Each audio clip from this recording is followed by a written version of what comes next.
That's उनके plan. वह ऊंची आवाज में बोला, दृष्टि ये क्या बचपना है, open the door, I said open the door. पर फिर भी दृष्टि का कोई जवाब नहीं आता। फिर उसका ध्यान दरवाजे की तरफ जाता है जो कि ऑलरेडी खुला हुआ ही था। वह अंदर चला गया और सामने की तरफ देखकर उसकी आंखें खुली की खुली रह गई। अब आगे वन्या यक्षित से मुंह फुलाए हुए थी और यक्षित उसे मनाने की पूरी कोशिश कर रहा था, पर वन्या थी कि वही यक्षित की तरफ देख भी नहीं रही थी। तभी वहां पर वेद फुदकते हुए अंदर आ गया। उसने अपनी क्यूट क्यूट सी मोती जैसी आंखों से देखा कि उसके डैडी उसकी मम्मा को मनाने की कोशिश कर रहे हैं। वह अपने डैडी के पास गया और उनके पैरों से लिपटते हुए बोला, डैडी क्या हुआ, क्या मम्मा आप छेद हो गई है।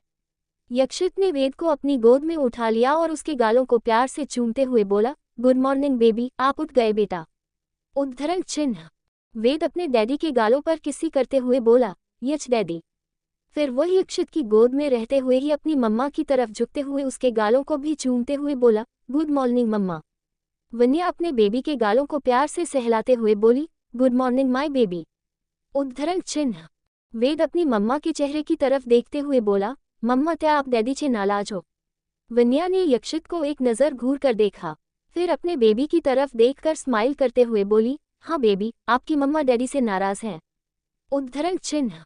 वेद अपनी टिमटिमाती आंखों से पहले अपने डैडी को देखता है, फिर अपनी मम्मा की तरफ देखते हुए बोला, पल मम्मा आप डैडी से नाराज क्यों हो, क्या डैडी ने मेरी तलक कोई छैतानी की इसलिए।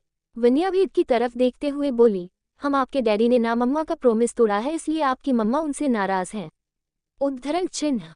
वेद अपनी टिमटिमाती आंखों से यक्षित की तरफ देखते हुए बोला, डैडी ये तो गलत बात है, प्रोमिस तोड़ना तो अच्छी बात नहीं है।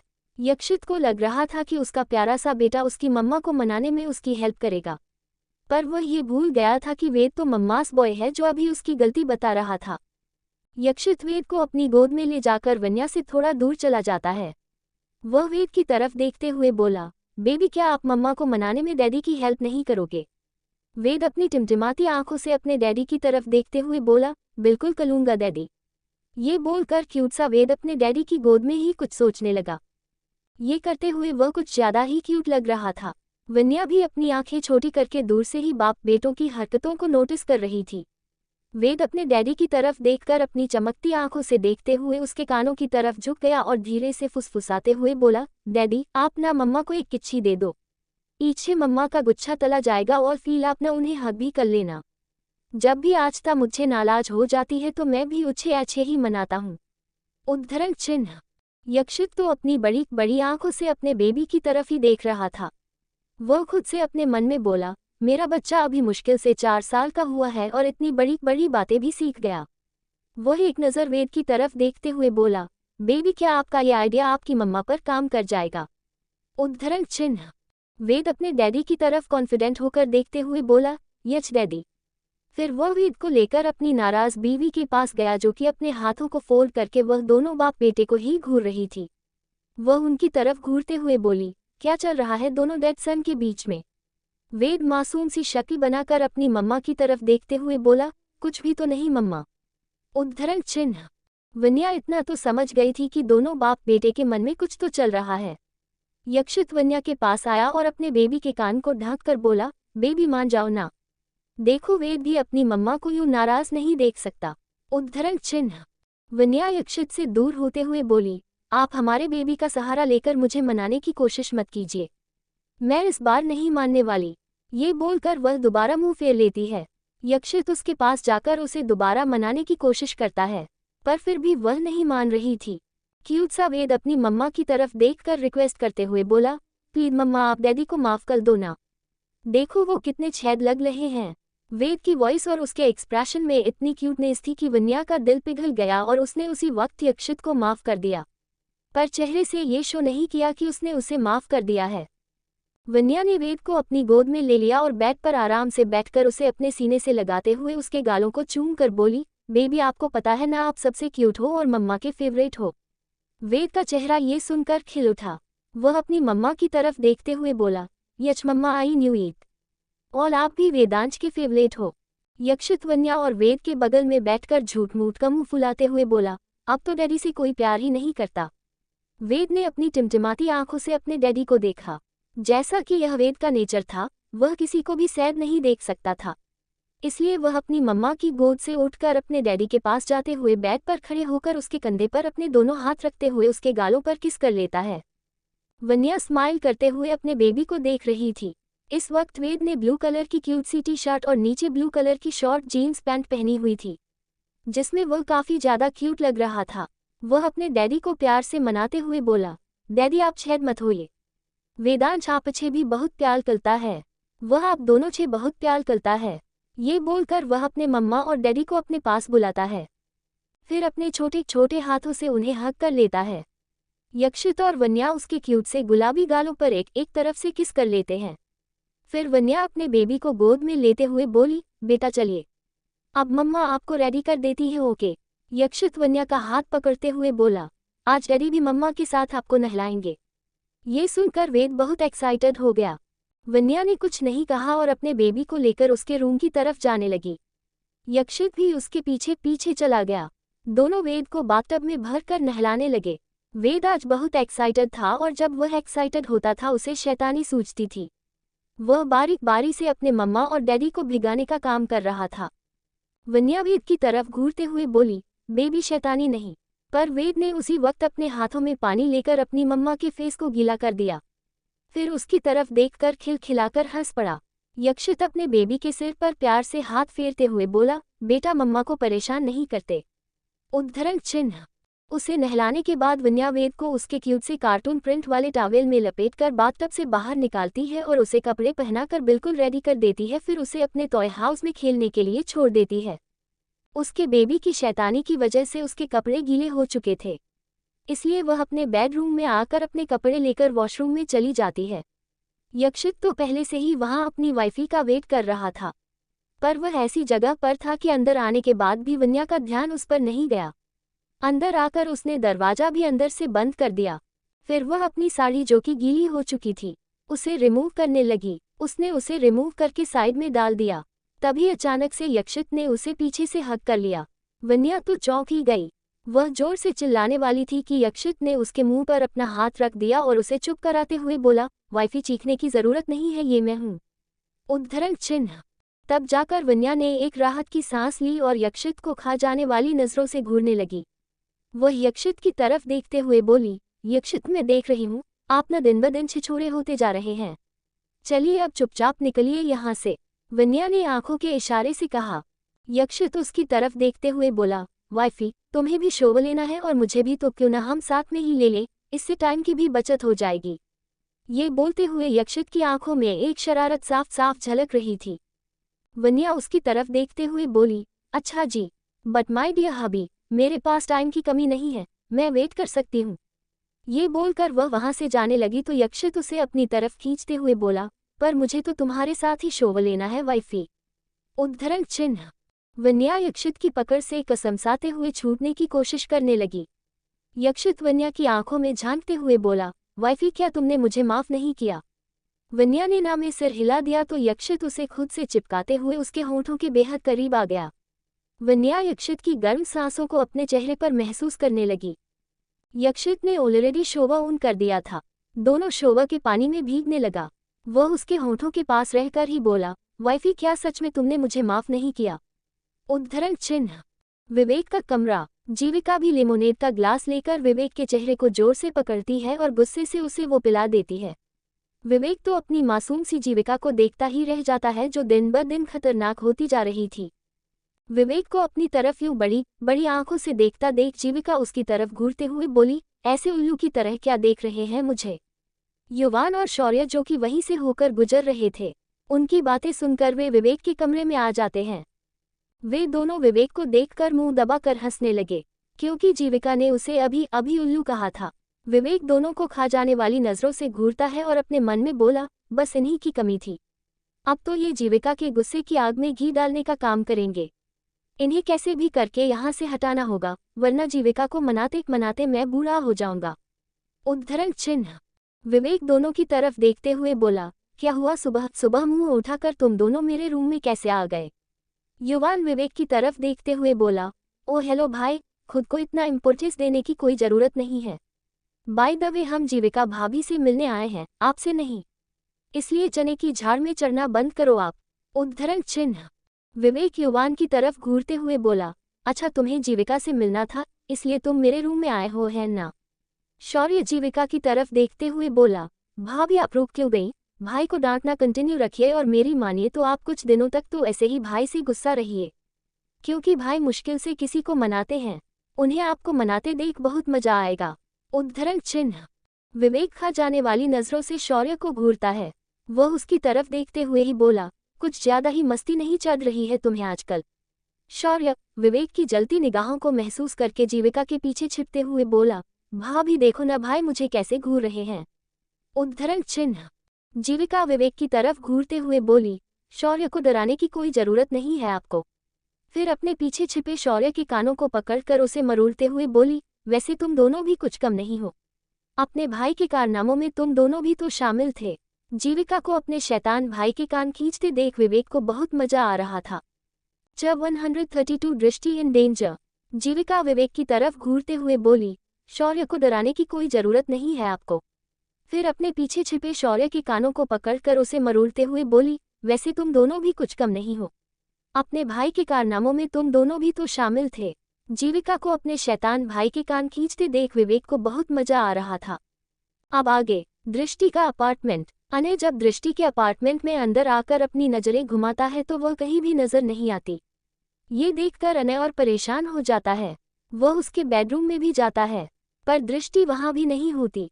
अनय को दृष्टि पर गुस्सा भी आ रहा था और उसकी फिक्र भी बहुत हो रही थी। वह चारों तरफ देखते हुए बोला, दृष्टि तुम्हें पता है ना मुझे तुम्हारी ये हाइड एंड सीक बिल्कुल पसंद नहीं है। चलो अब बाहर आ भी जाओ। पर अनय की बातों का कोई रिप्लाई ही नहीं आया, क्योंकि दृष्टि वहां पर मौजूद ही नहीं थी। अनय ने अपने ऑफिस में भी पता कर लिया, पर दृष्टि ऑफिस में भी नहीं थी, तो वह थी कहाँ? दूसरी तरफ एक जंगल के बीचों बीच बना कॉटेज। दृष्टि को एक कमरे में चेयर पर रस्सियों से बांधा गया था। वह अभी बेहोश थी। उसके सामने एक लड़की और एक लड़का खड़े थे, जो कि अपने चेहरे को कवर किए हुए थे। दोनों ने एक नज़र दृष्टि को देखा, फिर एक दूसरे की तरफ डेविल स्माइल पास करते हुए देख रहे थे। वह लड़की और कोई नहीं साइना मलिक थी और वो लड़का अनय की ऑफिस का एम्प्लॉई विजय था, जो दृष्टि पर गंदी नज़र रखता था। दोनों ने मिलकर दृष्टि को उसके अपार्टमेंट से ही किडनैप कर लिया था। Flashback start. अनय से नाराजगी दिखाने के बाद जब अनय कॉल अटेंड करने लगा तो उसकी इस इग्नोरेंस को फील करके दृष्टि नाराज होते हुए सिन्हानिया मेंशन से निकल गई। वह सीधे अपने अपार्टमेंट आ गई। दरवाजा अंदर से बंद नहीं था, इसलिए मौका पाकर विजय ने दृष्टि को क्लोरोफॉर्म सुंघाकर बेहोश कर दिया। फिर साइना ने दृष्टि के ड्रेसिंग टेबल पर एक नोट छोड़ दिया। फिर डेविल स्माइल करते हुए दृष्टि को लेकर दोनों वहां से निकल जाते हैं। दोनों ने ये सब इतना शार्पली किया कि किसी को कुछ पता ही नहीं चला। वे दृष्टि को लेकर जंगल के अंदर बने एक कॉटेज में ले आए। Flashback and. दोनों अपनी आंखों में शैतानी चमक लेकर दृष्टि को ही देख रहे थे। साइना सामने की तरफ देखते हुए विजय से बोली, इसे अब तक होश क्यों नहीं आया? इसे जल्दी से होश में लाओ, मुझे इसके चेहरे पर डर और दहशत देखना है। ये बोलकर वह डेविल स्माइल करने लगी। विजय दृष्टि की पूरी बॉडी को अपनी लस्ट भरी निगाहों से देखते हुए बोला, मैडम आपका काम तो हो गया। अब ये लड़की आपकी किसी काम की नहीं है तो क्या मैं इसे? साइना विजय की बातों का मतलब समझ गई। वह उसकी तरफ देखते हुए बोली, इतनी जल्दी भी क्या है? कम से कम इसे होश में तो आने दो, फिर तुम्हारी जो मर्जी हो इसके साथ करना। उद्धरण चिन्ह। साइना की बातें सुनकर विजय के चेहरे पर एक लस्ट भरी गंदी स्माइल आ जाती है। वह दृष्टि की तरफ देखते हुए बोला, जब से इसे देखा था, इसके हुस्न पर, इसके खूबसूरत जिस्म पर मैं मर मिटा था, पर इसने हमेशा मुझे इग्नोर किया, मेरी इंसल्ट भी की। अब इसे इसके किए की कीमती मेरी प्यास बुझाकर चुकानी पड़ेगी। ये बोलकर वह दृष्टि की पूरी बॉडी को अपनी गंदी नजरों से स्कैन करने लगा। थोड़ी ही देर में दृष्टि को होश आने लगा। उसके विशन अभी भी धुंधले से थे, पर जैसे ही उसे अपनी बॉडी पर खिंचाव महसूस हुआ, उसने जल्दी ही अपनी आंखें खोल लीं। आंखें खुलते ही उसने सबसे पहले अपने आसपास को देखा। ये जगह उसकी जानी पहचानी जगह में से नहीं थी। जब उसने खुद को चेयर पर बंधा हुआ पाया तो वह समझ गई कि किसी ने उसका किडनैप कर लिया है और वह इस वक्त बिल्कुल भी सेफ नहीं है। उसने सामने खड़े दो लोगों की तरफ देखते हुए बोली, कौन हो तुम लोग और मैं यहाँ क्या कर रही हूँ? दृष्टि ने ये गुस्से में कहा।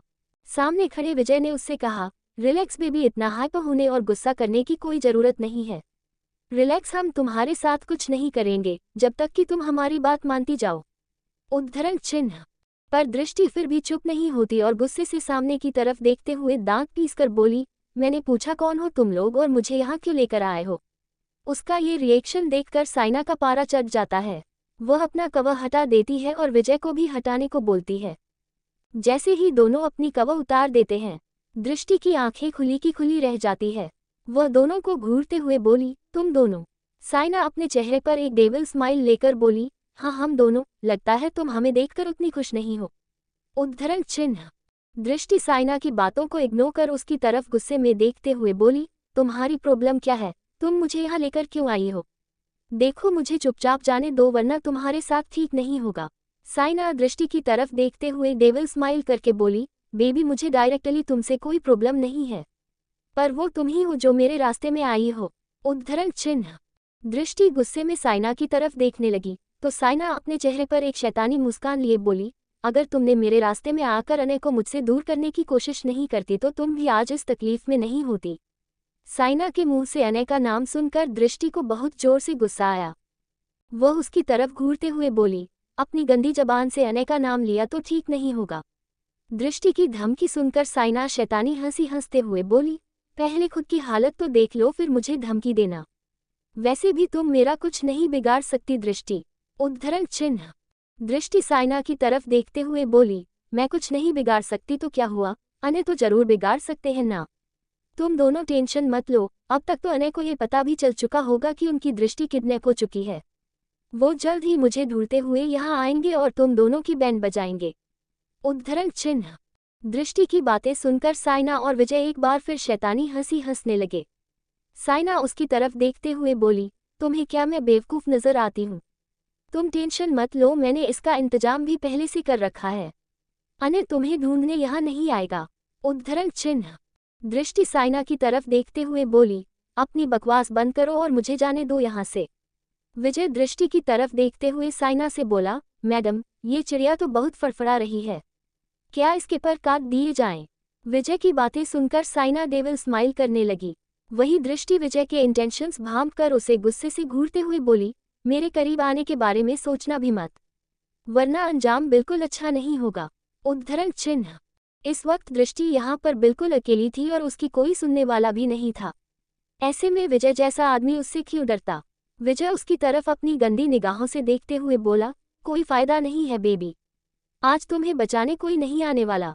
बहुत शौक था ना तुम्हें मुझे इग्नोर करने का, अब तुम्हारे करीब आकर तुम्हारे जिस्म को छूकर तुम्हारी एक एक गलती का बदला लूंगा मैं।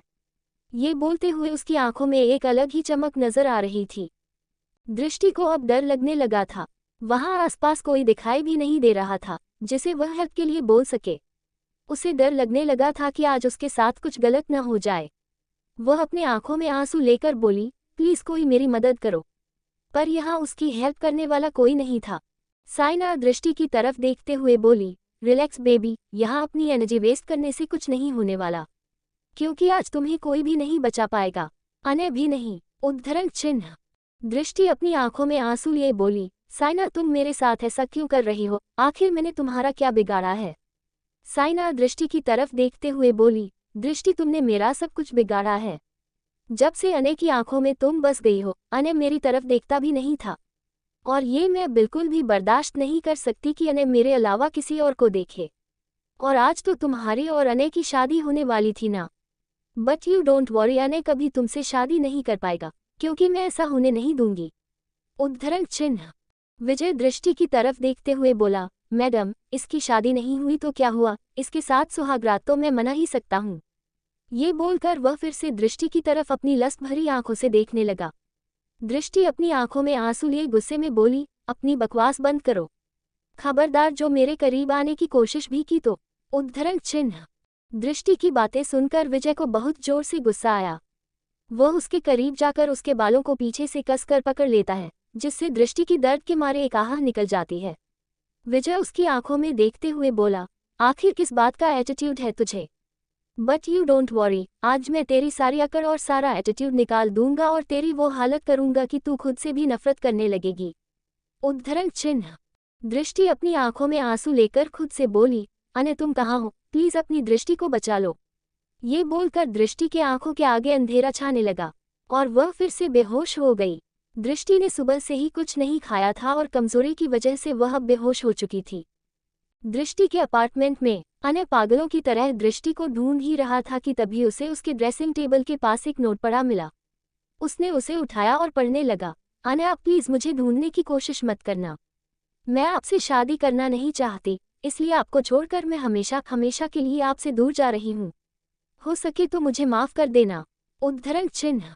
ये नोट देखकर अनय तो गुस्से से पागल ही हो गया। उसे समझ नहीं आ रहा था कि उसकी दृष्टि उसके साथ ऐसा कैसे कर सकती है। वह इस वक्त बेहद ही गुस्से में लग रहा था और उसका ऑरा बेहद ही डार्क और खतरनाक लग रहा था। जंगल का कॉटेज। अब तक दृष्टि को होश भी आ चुका था। उसने पाया कि उसे रस्सियों से आज़ाद कर दिया गया है। इस वक्त वह एक कंफर्टेबल बेडरूम में चेयर पर बैठी हुई थी। वह चेयर से उठकर सामने की तरफ देख ही रही थी कि तभी उस कमरे का दरवाजा खुला। वहां से विजय अपने चेहरे पर लस्ट भरी स्माइल लेकर कमरे के अंदर आया और जोर से कमरे का दरवाजा बंद कर दिया। उसके इस एक्ट से दृष्टि बिल्कुल सहम गई, पर फिर भी वह अपने आप को हिम्मत देते हुए बोली, मेरे करीब आने की कोशिश भी मत करना, वरना अनय तुम्हें न मरने देंगे और न चैन से जीने देंगे। उद्धरण चिन्ह। विजय दृष्टि की धमकियों को नजरअंदाज करते हुए उसके करीब आते हुए बोला, आई डोंट केयर, मुझे किसी का कोई डर नहीं है। आज की रात मैं तुम्हें अपना बना कर ही रहूंगा। तुम्हारे जिस्म से जी भर कर खेलूंगा और अपनी प्यास बुझाऊंगा। तुम नहीं जानती जाने मन, मैं कब से तुम्हें अपने बिस्तर पर देखना चाहता था। फाइनली आज जाकर मुझे ये मौका मिला है और आज इस मौके का पूरा फायदा उठाना तो बनता है। उद्धरण चिन्ह। ये बोलकर वह जैसे ही दृष्टि के करीब गया, दृष्टि ने उसे खुद से धक्का दे दिया। विजय ने खुद को संभाला और दृष्टि की तरफ गुस्से से देखते हुए बोली, तुम्हारी इतनी हिम्मत, तुम मुझे धक्का दोगी? अब देखो मैं क्या करता हूँ। ये बोलकर वह दृष्टि की तरफ बढ़ता है। वह उसे जकड़ने की कोशिश करने लगा तो दृष्टि उसकी पकड़ से छूटने के लिए उसके कंधे पर जोर से काट लेती है। उसकी बाइट काफी तेज थी, इसलिए वह एक कदम पीछे हो गया। फिर वह दृष्टि की तरफ अपनी जलती आंखों से देखते हुए उसके गालों पर 2 जोरदार थप्पड़ मार देता है, जिससे दृष्टि के होठों के किनारों से खून आ जाता है। फिर वह दृष्टि को पकड़ने के लिए अपने हाथ बढ़ाता है तो दृष्टि उससे दूर खिसक जाती है, पर उसके कपड़े विजय के हाथों में आ जाने से वो फट जाते हैं। दृष्टि को इस हालत में देखकर विजय के चेहरे पर एक सुकून भरी स्माइल आ जाती है। वह दृष्टि को बेड पर धकेल देता है। दृष्टि उससे रिक्वेस्ट करते हुए बोली, प्लीज मुझे छोड़ दो, मैंने तुम्हारा कुछ नहीं बिगाड़ा है, प्लीज मुझे जाने दो। उद्धरण चिन्ह। दृष्टि के आंसुओं और उसकी रिक्वेस्ट का विजय पर कोई असर नहीं पड़ा। वह दृष्टि के करीब जाकर उसके दोनों हाथों को बेड पर जोर से प्रेस कर देता है और अपने होठों को उसके होठों के करीब ले जाने लगा। दृष्टि इस वक्त रो रही थी और उसकी आंखें कसकर बंद थीं। इससे पहले कि वह अपने गंदे होठों से उसे छू पाता, उस रूम का दरवाजा का रौद्रा रूप। दृष्टि के आंसुओं और उसकी रिक्वेस्ट का विजय पर कोई असर नहीं पड़ा। वह दृष्टि के करीब जाकर उसके दोनों हाथों को बेड पर जोर से प्रेस कर देता है और अपने होठों को उसके होठों के करीब ले जाने लगा। दृष्टि इस वक्त रो रही थी और उसकी आंखें कसकर बंद थीं। इससे पहले कि वह अपने गंदे होठों से उसे छू पाता, उस रूम का दरवाजा धड़ाम से खुलता है। अब आगे सामने का नज़ारा देख अनय की आंखें गुस्से से लाल हो जाती है। इस वक्त उसका ऑरा इतना डार्क और खतरनाक लग रहा था कि विजय उसे देखकर अंदर तक कांप गया। उसका चेहरा पूरी तरह से डर के मारे पीला पड़ चुका था। अनय के साथ यक्षित की ब्लैक जैगुआर स्क्वाड और अनय के वेल ट्रेन्ड बॉडीगार्ड्स भी अंदर आ गए।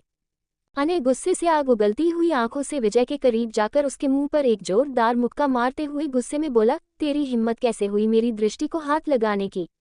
विजय तो अनय को इतने गुस्से में देखकर पूरी तरह से कांप गया था। उसके मुंह से आवाज ही नहीं निकल रहे थे। अनय उसे गुस्से से जमीन पर जोर से पटक देता है। अनय के इशारे पर उसके गार्ड्स उसे उठाकर बाहर ले जाते हैं और ब्लैक जैगुआर स्क्वाड भी पूरे कॉटेज को घेर लेती है। सबके जाने के बाद अनय दृष्टि को एक नज़र देखता है। उसकी आंखों में आंसू बह रहे थे, होठों के किनारों पर खून लगा हुआ था। उसके कपड़ों की हालत, ये सब देखकर एक बार फिर अनय का खून खौलने लगा। वह जल्दी से दृष्टि के पास गया और उसे अपने सीने से लगा लेता है। दृष्टि रोते हुए अनय को जोर से पकड़ लेती है। उसकी आंखों से लगातार आंसू बह रहे थे। अनय उसे खुद से बिल्कुल चिपका लेता है और उसके सिर पर किस करने लगा। दृष्टि काफी देर तक यूं ही सिसकती रही। थोड़ी देर तक उसे कंफर्ट करने के बाद वह दृष्टि को खुद से अलग करता है। अपना ब्लेजर निकालकर दृष्टि को अच्छे से कवर कर देता है। वह दृष्टि के डरे हुए चेहरे को अपने हाथों में भरकर उसकी तरफ देखता है तो दृष्टि की आंखों से एक बार फिर आंसू बह जाते हैं। वह अने को देखकर रोने लगती है। आज हमेशा हंसती खेलती अपनी दृष्टि की आंखों में आंसू देख अने को उस विजय पर बहुत गुस्सा आने लगा। उसने तय कर लिया कि अब वह उसे आसान मौत तो बिल्कुल नहीं देगा। वह दृष्टि के एक एक आंसू का हिसाब उससे लेगा। वह दृष्टि के आंसुओं को प्यार से पोंछते हुए बोला, शश शांत हो जाओ, अब मैं आ गया हूं और तुम बिल्कुल सेफ हो। उद्धरण चिन्ह। ये बोलकर वह दृष्टि को खुद से चिपका लेता है और उसकी पीठ को सहलाते हुए उसे कंफर्ट करता है। फिर वह उसे अपनी गोद में उठाकर कार की तरफ बढ़ जाता है। अने का बॉडीगार्ड दरवाजा खोलता है। अने दृष्टि को लेकर कार के अंदर बैठ जाता है। दृष्टि अभी भी अने से चिपकी हुई थी। अने ने भी उसे खुद से 1 इंच भी दूर नहीं किया। अने ने साइना और विजय को ब्लैक जैगुआर स्क्वाड के साथ दूसरी कार में अपने बेस पर ले जाने का ऑर्डर दे दिया। फिर अपने गार्ड्स को कॉटेज की तरफ देखते हुए कुछ इशारा कर देता है। थोड़ी ही देर में अने की आंखों के सामने वो पूरा कॉटेज जलने लगता है, जिसका ऑर्डर अने ने ही दिया था। वह दृष्टि की तरफ देखते हुए कार रजावत मैंशन की तरफ ले जाने का ऑर्डर दे देता है। दृष्टि अने से चिपकी हुई ही नींद के आगोश में चली जाती है। अने उसके डरे हुए मासूम से चेहरे को देखते हुए सोचने लगा कि अगर उसने थोड़ी सी देर कर दी होती तो ये दिन दृष्टि की जिंदगी का सबसे दर्दनाक दिन बन जाता। Flashback start. अने दृष्टि के अपार्टमेंट में मौजूद था। वह ये सोचने लगा कि दृष्टि ने आखिर उसके साथ ऐसा क्यों किया। पर यह भी सच था कि कहीं न कहीं अने का दिल ये मानने को तैयार नहीं था कि दृष्टि उसे छोड़कर जा सकती है। वह इसी कश्मकश में था। तभी उसकी निगाहें वहां पड़ी दृष्टि की एक इयरिंग्स पर गई। उसने उसे उठाकर देखा। फिर थोड़ी दूरी पर दृष्टि का स्कार्फ गिरा हुआ था। उसे समझने में देर नहीं लगी कि ये किसी की सोची समझी साजिश है। दृष्टि का अचानक गायब हो जाना, उसका यूं नोट छोड़ना ये महज एक इत्तेफाक तो नहीं था। अने अपने दिमाग पर जोर डालने लगा कि आखिर ये कौन कर सकता है। तभी उसे साइना का ख्याल आया। उसके बारे में सोचकर ही अने की मुट्ठियां गुस्से में कस गई। उसने अपने असिस्टेंट अमित को कॉल करके पता करने को कहा कि इस वक्त ऑफिस का ऐसा कौन सा एम्प्लॉई है जो ऑफिस में मौजूद नहीं है या वह लीव पर है। अमित ने 5 मिनट के अंदर पूरा डेटा अने को दे दिया। ऑफिस के सारे एम्प्लॉइज प्रेजेंट थे, सिवाय साइना मलिक और विजय को छोड़कर। अने का शक बिल्कुल सही निकला था। उसने बिना टाइम वेस्ट किए यक्षित को कॉल किया और उसे सारी सिचुएशन समझाई। यक्षित ने अपनी टीम ब्लैक जैगुआर स्क्वाड को सख्त ऑर्डर दे दिए कि वो आधे घंटे के अंदर दृष्टि का लोकेशन ट्रैक करें। ब्लैक जैगुआर स्क्वाड की टीम ने 20 मिनट के अंदर ही दृष्टि की लोकेशन ट्रैक कर ली और उसका लोकेशन इस वक्त एक जंगल में शो हो रहा था। ये जानकर अने को दृष्टि की बहुत ज्यादा फिक्र होने लगी। अने को ये बात पता चल चुकी थी कि दृष्टि की ड्रिंक को स्पाइक करने के पीछे साइना का ही हाथ था। उसे दृष्टि की बहुत फिक्र हो रही थी, क्योंकि साइना एक गिरी हुई लड़की थी। वह दृष्टि के साथ कुछ भी करवा सकती थी। अने ने उसे एक मौका देने का सोचा था, पर अब नहीं। अब वह उसे किसी भी कीमत पर नहीं छोड़ने वाला था। लोकेशन ट्रैक होते ही वे दृष्टि को बचाने के लिए निकल पड़े। जैसा कि अने को डर था, वहां पहुंचकर उसे वही देखने को मिला। Flashback and. अब उसने खुद से एक वादा किया कि अब चाहे कुछ भी हो जाए, वह दृष्टि को खुद से दूर बिल्कुल भी नहीं करेगा और उसके लिए बॉडीगार्ड भी अपॉइंट करेगा। अने को इस बात का भी डाउट था कि साइना और विजय इतने बड़े खिलाड़ी भी नहीं थे जो इस इंसिडेंट को अंजाम दे सकें। उसे डाउट था कि इस प्लानिंग के पीछे मास्टरमाइंड कोई और ही है। इसका पता तो वह लगा ही लेगा, पर अभी उसे दृष्टि की फिक्र थी। उसने उसे अपने करीब करके उसके गालों को चूम लिया और सामने की तरफ देखने लगे। थोड़ी ही देर में उनकी कार रजावत मैंशन में एंटर हुई। गौतम जी को भी दृष्टि के न मिलने की खबर मिल चुकी थी। वे भी परेशान होकर मैंशन के हॉल में ही इधर उधर टहलने में लगे हुए थे। मीना जी गौतम जी की तरफ देखकर बोली, साहब आप प्लीज ब्रेकफास्ट कर लीजिए, नहीं तो आपकी तबीयत खराब हो जाएगी। मीना जी ने गौतम जी से रिक्वेस्ट करते हुए कहा तो गौतम जी मना करते हुए बोले, नहीं मीना, जब तक मैं अपनी बहू को सही सलामत देख नहीं लेता मुझे चैन नहीं मिलेगा। मीना जी भी कुछ नहीं बोली, क्योंकि दृष्टि की फिक्र के मारे उन्होंने भी कुछ नहीं खाया था। तभी अने दृष्टि को अपनी बाहों में लिए मैंशन के अंदर एंटर हुआ। गौतम जी और मीना जी दोनों दौड़कर अने के पास आ गए। दृष्टि इस वक्त नींद में थी। गौतम जी अपनी आंखों में फिक्र लिए दृष्टि और अने को देखते हैं। अने गौतम जी और मीना जी की तरफ देखते हुए बोला, डैड, मीना आंटी आप दोनों टेंशन मत लीजिए, दृष्टि बिल्कुल ठीक है, मैं उसे लेकर ऊपर जा रहा हूँ। उद्धरण चिन्ह। दोनों ने कुछ नहीं कहा, बस हाँ में सिर हिला दिया और अने दृष्टि को लेकर ऊपर की तरफ जाने लगा। वह थोड़ी देर रुककर मीना आंटी से बोला, आंटी आप दृष्टि की पसंद का कुछ बनवा दीजिए। मीना आंटी ने हाँ में सिर हिलाया और किचन की तरफ चली गई। अने दृष्टि को अपनी गोद में उठाकर अपने कमरे में आ गया। दृष्टि अभी गहरी नींद में थी। उसने आहिस्ते से दृष्टि को अपने बेड पर सुला दिया और उसके माथे को आहिस्ते से चूम लेता है। जैसे ही उसकी निगाहें दृष्टि के होंठों के किनारे लगे खून पर गई, उसका गुस्सा एक बार फिर उबलने लगा। वह दृष्टि को सुलाकर बेड से उठकर वहां से जैसे ही जाने को हुआ, दृष्टि की नींद खुल गई। उसने अने का हाथ पकड़कर उसे नामे सिर हिलाते हुए बाहर जाने से रोक लिया। अने खड़ा होकर अपनी मासूम सी दृष्टि को देखने लगा। दृष्टि अपनी सहमी हुई आवाज में बोली, प्लीज मत जाए ना, मुझे आपके पास रहना है। उद्धरण चिन्ह। अने देख पा रहा था कि इस इंसिडेंट ने उसकी ब्रेव और निडर दृष्टि को अंदर तक हिला दिया है। उसे दृष्टि के लिए काफी बुरा लग रहा था और उस साइना और विजय पर उतना ही गुस्सा आ रहा था। अने वही दृष्टि के पास बैठ गया और उसके सिर को प्यार से सहलाते हुए उसकी तरफ झुककर उसके माथे को आहिस्ते से चूम लेता है और कहता है, तुम शांत हो जाओ, मैं यही हूँ। दृष्टि अने के हाथों को कसकर पकड़ लेती है। अने थोड़ी देर तक उसके सिर को प्यार से सहलाता है, फिर उसकी तरफ देखते हुए बोला, तुम्हें भूख लगी होगी ना, चलो फ्रेश हो जाओ, फिर कुछ खा लेना। उद्धरण चिन्ह। दृष्टि को भूख तो लगी थी, इसलिए वह बेड से उठने की कोशिश करने लगी, पर इस वक्त वह वीकनेस फील कर रही थी, जिसके कारण वह उठ नहीं पाई। अने ने उसे अपनी गोद में उठा लिया और बाथरूम की तरफ ले जाने लगा। बाथरूम के अंदर आकर वह दृष्टि को शोवर के नीचे खड़ा कर देता है, फिर आहिस्ते से अपना ब्लेजर रिमूव कर साइड में रख देता है। दृष्टि के कपड़े फट चुके थे। वह आहिस्ते से दृष्टि के पीछे अपना हाथ ले जाकर उसकी ड्रेस की जिप खोलकर उसकी ड्रेस को उसकी बॉडी से रिमूव कर देता है। इस वक्त वह अपने अंडरगारमेंट्स में थी। अने ल्यूकवार्म वाटर वाला शोवर ऑन कर देता है। दृष्टि और अने की बॉडी पानी में भीगने लगी। दृष्टि एकटक अने की तरफ ही देख रही थी, पर आज उसकी आंखों में वो चमक नहीं थी जो पहले हुआ करती थी। ये देखकर अने को बिल्कुल अच्छा नहीं लग रहा था। वह दृष्टि की पूरी बॉडी को चेक करने लगा कि कहीं उसे और जगह तो चोट नहीं आई है। उसने उसे ध्यान से चेक कर लिया, कहीं और चोट के निशान नहीं थे। ये देखकर अने को एक राहत मिली। दृष्टि अने की तरफ देखते हुए अपनी आंखों में आंसू लिए बोली, अने उस घटिया इंसान ने मुझे छूने की कोशिश की। अने उसे खुद से चिपकाते हुए बोला, उसे उसके किए की सजा जरूर मिलेगी। उद्धरण चिन्ह। शोवर लेने के बाद वह दृष्टि को एक कंफर्टेबल ड्रेस पहना देता है, फिर खुद भी कपड़े चेंज कर लेता है। मीना आंटी उसके रूम में खाना भिजवा देती हैं। अने अपने हाथों में प्लेट लेकर दृष्टि को खाना खिलाता है। खाना खिलाने के बाद वह दृष्टि का मुंह साफ कर देता है। तभी उसके फोन पर अमित का कॉल आया। वह दृष्टि को लेकर अपनी कार में बैठ गया और बाहर निकल गया। थोड़ी ही देर में अने की कार उसके बेसमेंट पर रुक जाती है। दृष्टि अने की तरफ देखते हुए बोली, अने ये हम कहाँ आ गए। उद्धरण चिन्ह। अने दृष्टि का सीट बेल्ट निकालते हुए बोला, थोड़ी ही देर में तुम्हें सब पता चल जाएगा। ये बोलकर वह दृष्टि का हाथ पकड़कर अंदर की तरफ ले जाने लगा। अंदर का माहौल एकदम सर्द था। अने के वेल ट्रेन्ड बॉडीगार्ड्स पहले से ही लाइन लगाकर खड़े हुए थे। दृष्टि तो आज यहाँ पहली बार आ रही थी। सभी बॉडीगार्ड्स ने अने और दृष्टि को ग्रीट किया। दृष्टि ने जैसे ही सामने का नजारा देखा, उसकी आंखें खुली की खौफनाक सजा। अने दृष्टि का सीट बेल्ट निकालते हुए बोला, थोड़ी ही देर में तुम्हें सब पता चल जाएगा। ये बोलकर वह दृष्टि का हाथ पकड़कर अंदर की तरफ ले जाने लगा। अंदर का माहौल एकदम सर्द था। अने के वेल ट्रेन्ड बॉडीगार्ड्स पहले से ही लाइन लगाकर खड़े हुए थे।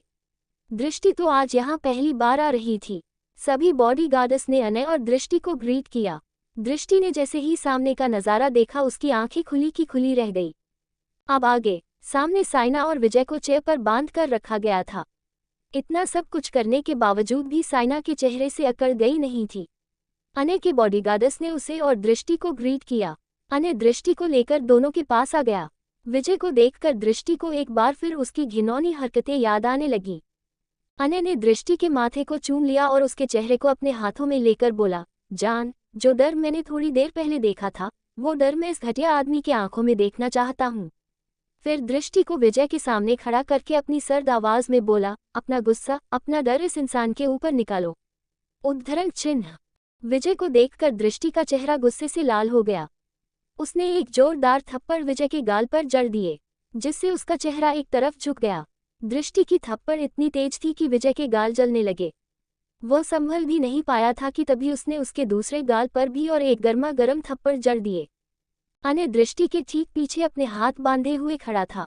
दृष्टि को रोका हुआ देख अनय बोला, तुम आज मिसेस अनय सिंह रजावत बनने वाली हो, जान। तो थप्पड़ और ये सजा भी उस लेवल की होनी चाहिए। अनय के ये कहने पर दृष्टि की आग में एक चिंगारी चलने लगी।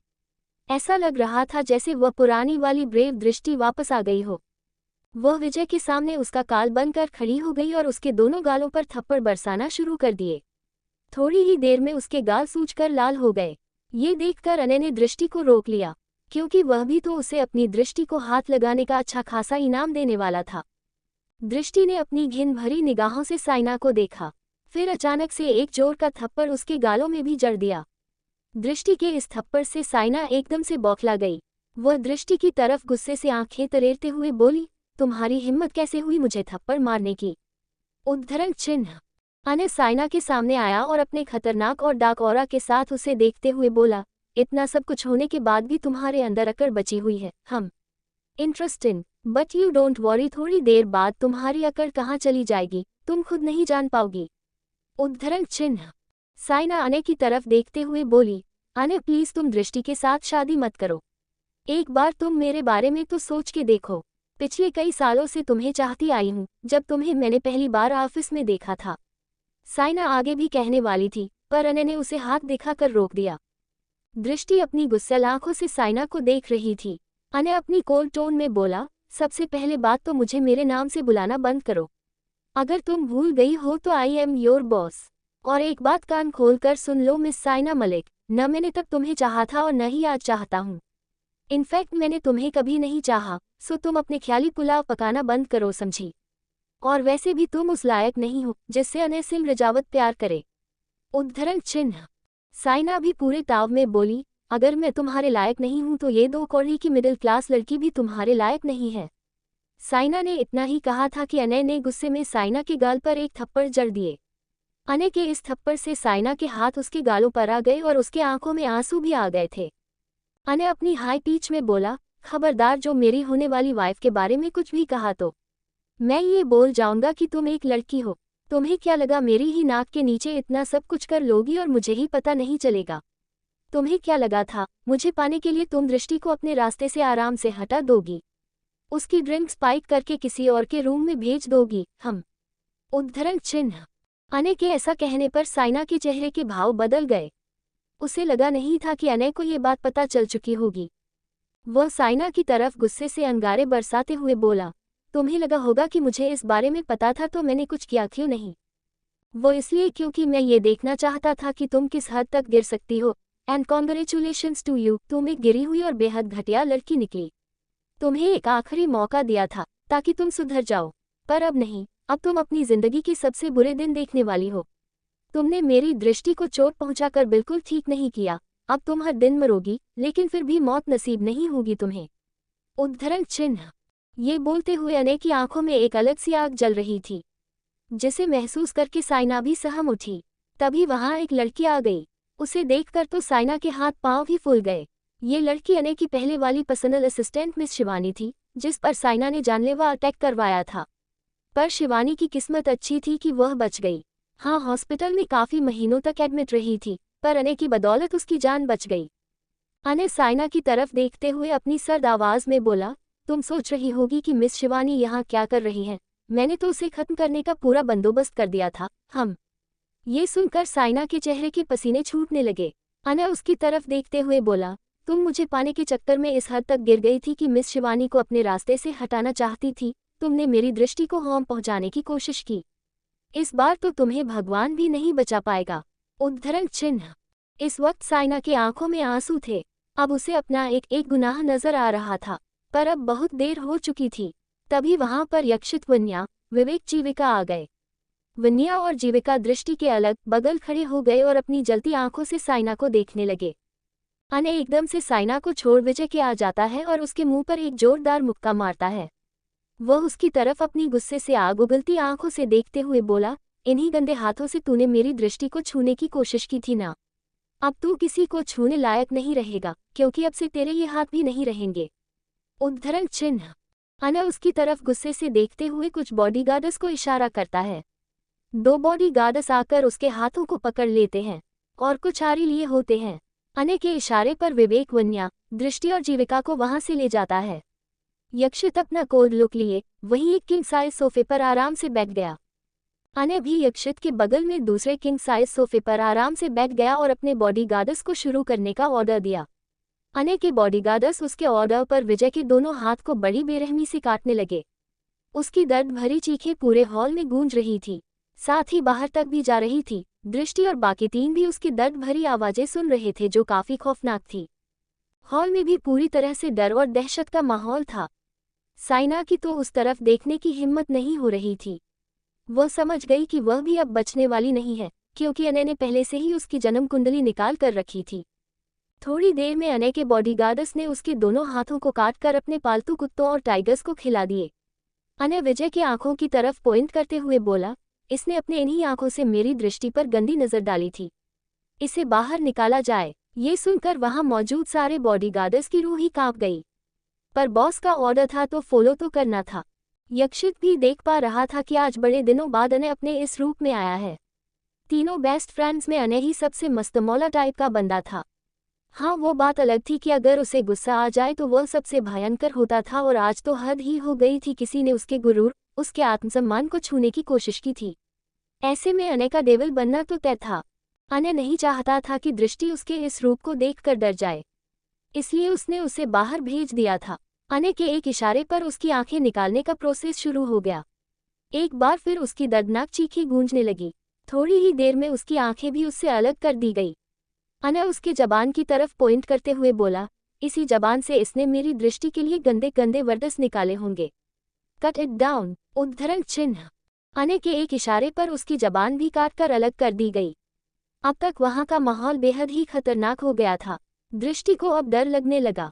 वह बार बार अने को देखने के लिए बोल रही थी। यक्षित अने के पास आया और उसके कंधे पर हाथ रखते हुए बोला, जा दृष्टि को संभाल, उसे तेरी जरूरत है, उद्धरण चिन्ह। अने ने किसी तरह अपने गुस्से को शांत किया और दृष्टि के पास बाहर गया। यहाँ की सिचुएशन को यक्षित हैंडल करने लगा। उसने विजय को एक दर्दनाक मौत दी और अने के बॉडीगार्ड्स को इशारे से उसके टुकड़े कर अने के कुत्तों और टाइगर्स को खिलाने का ऑर्डर दे दिया। थोड़ी ही देर में विजय का काम तमाम हो गया। यक्षित के इशारे पर बॉडीगार्ड्स ने उस एरिया को पूरी तरह से क्लीन कर दिया था, क्योंकि उसे पता था कि वन्या, दृष्टि और जीविका के लिए ये सब देखना ठीक नहीं होगा। उन्हें इन सब की आदत नहीं है। अने जब दृष्टि के पास गया तो दृष्टि ने झट से अने को हक कर लिया। अने ने भी उसे खुद से चिपकाते हुए उसकी पीठ को प्यार से सहलाने लगा और उसके सिर को चूमने लगा। उसने पाया कि दृष्टि रो रही है।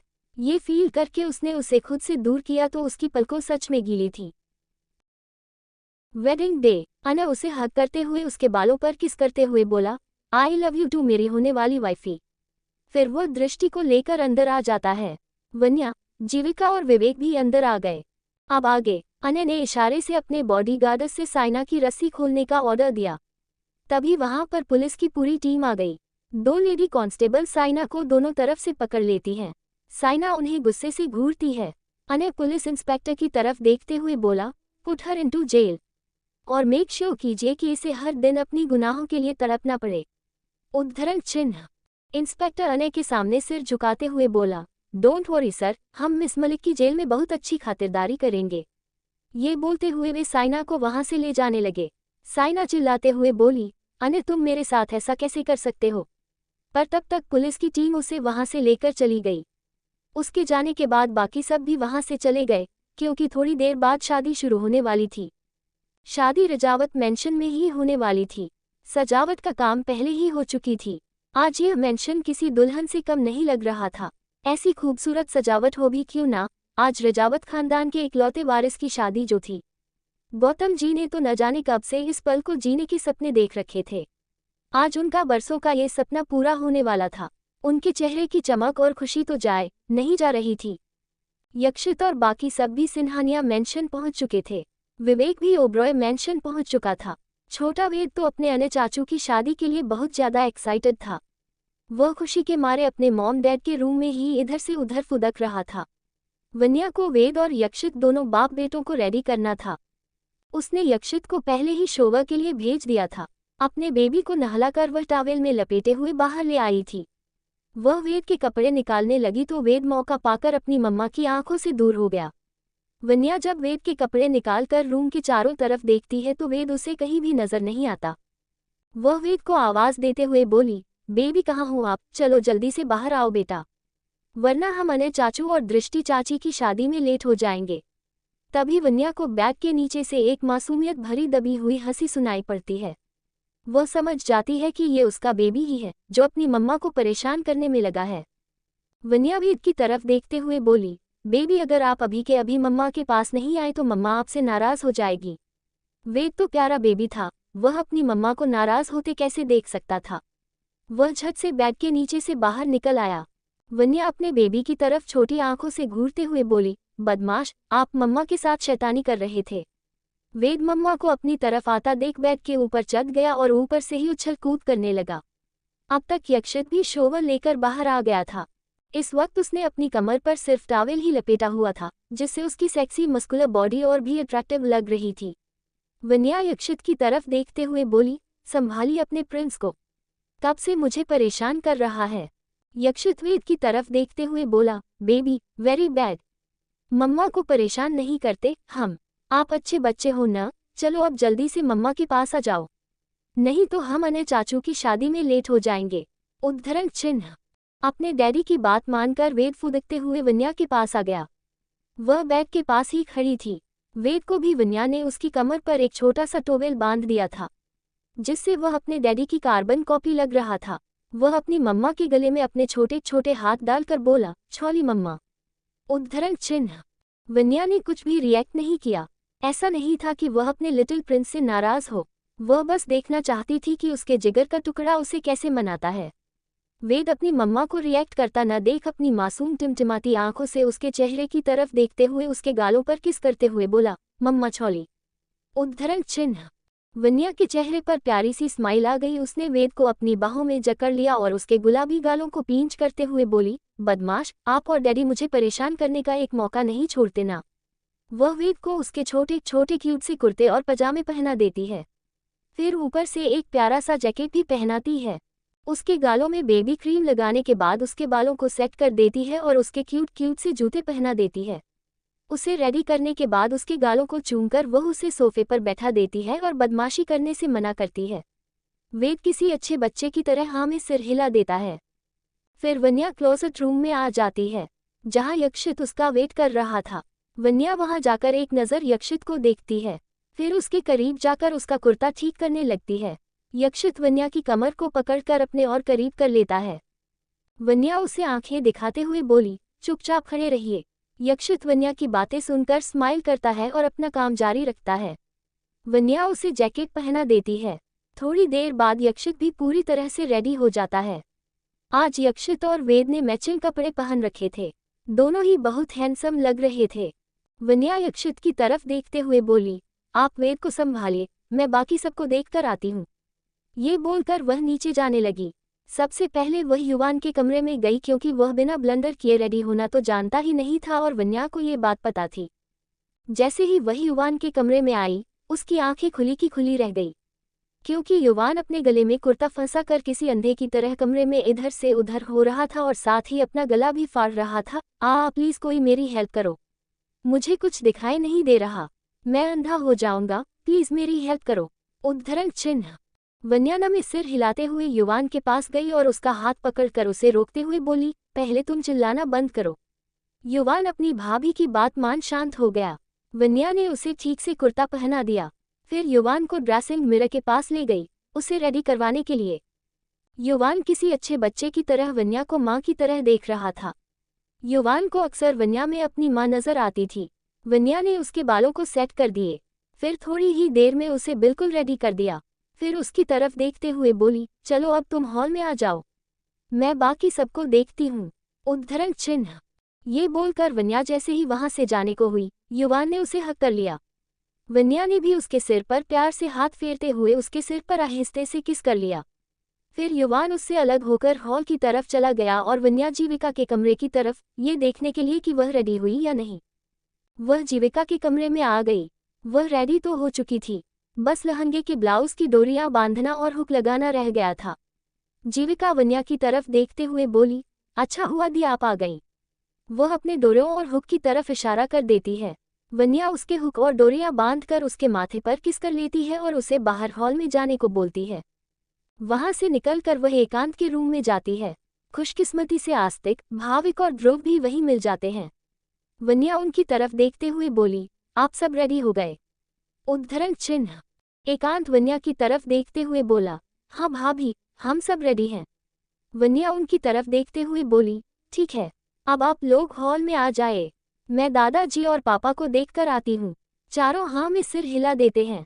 फिर वन्या दादाजी के रूम में आती है। वो तैयार तो हो चुके थे, पर अभी कुछ ढूंढने में लगे थे। वन्या उनकी तरफ देखते हुए बोली, दादाजी आप रेडी हो गए? दादाजी हाँ में सिर हिलाते हुए बोले, हाँ बेटा, मैं तैयार हूँ, पर मेरी छड़ी कहीं मिल नहीं रही है। उद्धरण चिन्ह।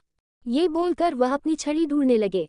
वन्या ने देखा कि उनकी छड़ी वहीं बेड के साइड टेबल पर रखी हुई है और दादाजी हैं कि उसे देख ही नहीं पा रहे। वन्या छड़ी उठाकर दादाजी को देते हुए बोली, ये लीजिए आपकी छड़ी। चैतन्य जी उसे थैंक यू बेटा बोले और अपनी छड़ी लेकर बाहर आ गए। वन्या अनिल जी के रूम में आती है तो देखती है कि वो रेडी तो हो चुके थे, बस जैकेट नहीं पहने थे और वही ढूंढने की कोशिश कर रहे थे। वन्या उनकी तरफ देखते हुए बोली, पापा आप क्या ढूंढ रहे हैं? उद्धरण चिन्ह। अनिल जी अपने जैकेट को कबर्ड में ढूंढते हुए बोले, अपनी जैकेट ढूंढ रहा हूँ बेटा, बट वो मिल ही नहीं रहा, पता नहीं मैंने उसे कहाँ रख दिया। वन्या देखती है कि अनिल जी अपनी जैकेट बेड पर रखे हुए हैं और पूरे कबर्ड को छान मार रहे हैं। वन्या अपनी हाथ बांधकर अनिल जी को देखती है और बेड की तरफ इशारा करते हुए ना में सिर हिलाती है। अनिल जी वन्या की तरफ देखकर खिसियाकर हंस देते हैं। वन्या उन्हें रेडी होकर हॉल में आने के लिए बोल देती है। बाकी सब तो रेडी होकर हॉल में आ चुके थे, बस वन्या ही रेडी होने को बच गई थी। उसने सबकी तरफ देखते हुए कहा, आप लोग वेट कीजिए, बस 15-20 मिनट में रेडी होकर आती हूँ। फिर वह अपने कमरे में आ गई। यक्षित ने उसके लिए एक बेहद ही खूबसूरत पिंक कलर की बनारसी साड़ी वन्या के लिए खरीदी थी, जो कि उस पर बेहद ही खूबसूरत लगने वाली थी। 20 मिनट के अंदर वन्या रेडी होकर सीढ़ियों से होते हुए नीचे आने लगी। हॉल में मौजूद सबकी निगाहें वन्या पर ही टिक गईं। वह इस साड़ी में बेहद ही खूबसूरत और ग्रेसफुल लग रही थी। उसने बालों का बन बनाया था और उस पर लाल गुलाब के फूल सजाए थे, जो यक्षित को बहुत पसंद थे। नीचे आने पर सबने वन्या की तारीफ की, फिर रजावत मेंशन के लिए निकल गए। ओबरॉय फैमिली भी रजावत मेंशन के लिए निकल चुकी थी। थोड़ी ही देर में वे रजावत मेंशन पहुंच गए। वेद अपने डैडी की गोद में था, जो आज अपने डैडी की कार्बन कॉपी लग रहा था। आज सारे लड़कों ने मैचिंग कपड़े पहने हुए थे। वन्या और जीविका दृष्टि को देखने के लिए चली गईं। वहीं यक्षित ने वेद को उसके दादू की गोद में देकर विवेक के साथ अने के कमरे की तरफ जाने लगे। युवान और शौर्य भी उनके पीछे पीछे चले गए। रूम में आकर सब अने को ही देखने लगे। उसने आज क्रीम कलर की शेरवानी पहनी हुई थी, जिसमें वह काफी ज्यादा डैशिंग लग रहा था। यक्षित ने उसे सेहरा पहनाया और उसका लुक कंप्लीट हो गया। फिर सारे बॉयज नीचे मंडप में आ गए। पंडित जी ने मंत्र पढ़ना शुरू कर दिया था। अने मंडप में बैठ गया। थोड़ी देर बाद पंडित जी ने दृष्टि को बुलाने के लिए कहा। वन्या और जीविका दृष्टि को लेकर सीढ़ियों से होते हुए नीचे आने लगी। अने ने जैसे ही एक नज़र दृष्टि को देखा, उसकी तो सांसें ही थम सी गईं।